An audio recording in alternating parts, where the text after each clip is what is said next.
Hello guys, so today it's another vlog, and today's vlog guys, I'm gonna show you all my film camera and lens collection. So yan, it's been I think 6 months I started collecting film cameras and lenses. So yeah, I'm gonna show you now one by one which camera and lens that I collect and bought. Yeah, most of this is in Trip Market. And guys, so yeah, let's start. First, the first Canon I bought, but before thing else, we'll go for the Zenith. Yeah, the first Zenith that I bought is this, the Zenith 122. Yeah, Zenith 122, and also I attach a lens which is Pentacon 100mm f2.8 is M42 mount. Yeah, so it's very functional, fully mechanic. Yeah, there's a battery but there's no cover. So yeah, okay, my first camera, film camera, Zenith 122. Ayan, so ito yung ano niya sa loob. See, it's fully functional. And yeah, so my next camera from Zenith is the Zenith 21X. Yeah, so this is not the lens from on it. So I have the Helios attached. Helios 44-2. Ayan. So this is my Zenith 21XS. So yeah, this is my second camera. The film camera is also, and I tried to put Ilford black and white, but still I don't have the develop it. So and scan. So one day I'll develop the black and white and scan. So this is the second camera that I have, the 21XS.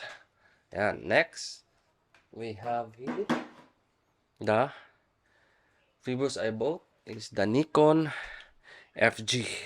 I bought this to our colleague for his father, and it's fully functional. Actually guys, all this camera is fully functional, and yeah, I just need the film. So I tested already two of these,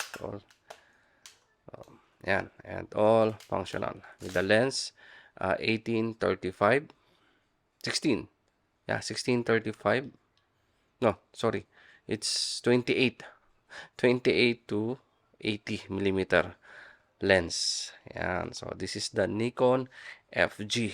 Yan, one day we will make a review and put some lens. Next we have here the first Canon that I bought is the from film is the Canon AV1. Yan, so Canon AV1 guys, I tried already this camera, shoot a film. Yan, and yan, I have good pictures on it. So yan, Canon AV1, it's very nice camera. I put already lens which is the Canon FD. There's already lens when I bought, sorry, FD 51.8. Yan, so next we have the Canon AE1. So yeah, I'm very lucky when I got this. Is totally mint condition, and with Canon 51.4 SSC. Yeah, on the time I bought this camera, it's very mint condition and it's totally working fine. And yeah, so it's very nice. And I tried also already this camera, but still I didn't develop the film. But again, I'll show you one day. And next from Canon, previously also I got this Canon AE1 program. Yeah, this is a program. We have the AE1 and the AE1 program. So you will see here there's already named program. Yeah, so also it's fully functional.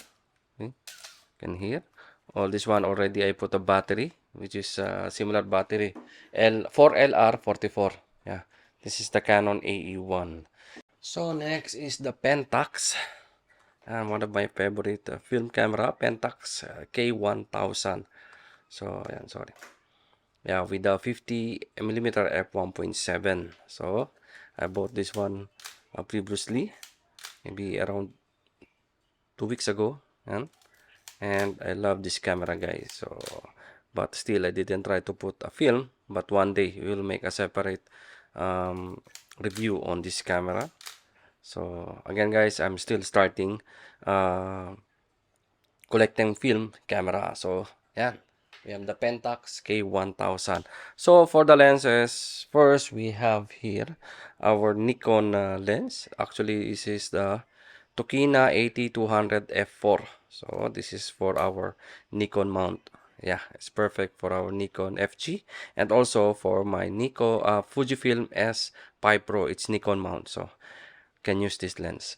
Next is for M42 mount. We have the Jupiter 200 millimeter f4, and it's a Jupiter 200mm f4, and it's perfect for the M42 or for a CNET camera. And also we have here the Jupiter 135